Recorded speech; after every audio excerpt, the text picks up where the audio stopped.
Sri Lanka at present is not servicing its bilateral and open market debt. However, the government continues to settle internal debt through various means.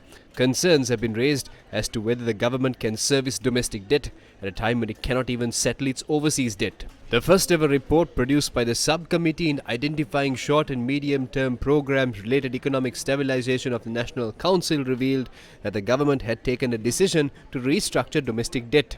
It emphasized to reach a collective agreement after having formal negotiations to reach such a decision. A subcommittee to recognize short and medium-term programs for the stabilization of the economy was appointed as per a resolution passed in Parliament, and it is chaired by MP Partli Champika Ranawaka, and it comprises of 10 other MPs including Tiran Alas and Vajirabe Wardana. The first ever report of this subcommittee was released on Wednesday and reveals that the government has taken a decision to restructure domestic debt.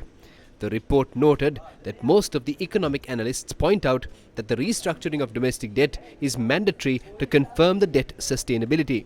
It said that in light of the stance taken by the government not to restructure domestic debt, the target of debt sustainability is more difficult to achieve. The report says that liquidity of domestic debt had been contracted by over 60% due to the inflation.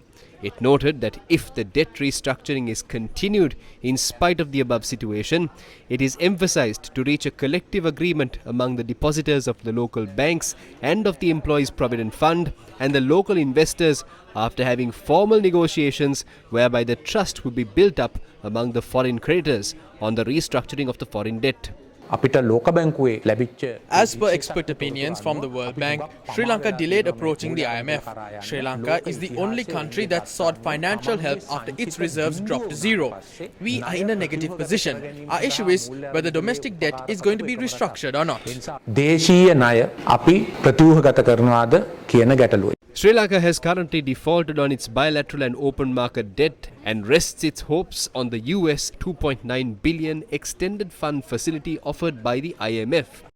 Although Sri Lanka has reached a staff-level agreement with the IMF, in order to tap the $2.9 billion, it needs to prepare a program on defaulted debt to secure approval from the IMF Executive Board.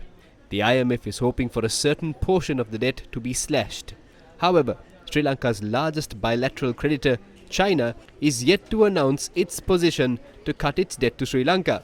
Sri Lanka has already started discussions with India and Japan. However, there is still no proper position with regard to China's debt to Sri Lanka. Leaders of the Group of 20 major economies expressed concern about the deteriorating debt situation facing some vulnerable middle-income countries and called on all official and private creditors to respond swiftly to requests for debt treatment. A draft of the G20 leaders' declaration seen by Reuters includes far stronger language about debt issues and acknowledges that the problems extend far beyond just the poorest nations. The leaders said that they would step up efforts to implement the common framework for debt treatments in a predictable, timely, orderly and coordinated manner, according to the draft. The framework was created by the G20 and the Paris Club of Official Creditors in late 2020 to help low-income countries weather the COVID-19 crisis.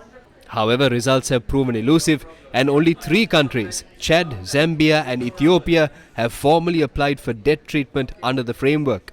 According to the Reuters report, the IMF and the World Bank leaders, along with officials from the US and other Western powers, have pushed unsuccessfully to expand the G20 framework to include vulnerable middle-income countries, but that effort has been blocked by China, now the world's largest sovereign creditor. The draft declaration acknowledges for the first time the severity of the debt problems facing middle-income countries in what experts said was a clear reference to Sri Lanka.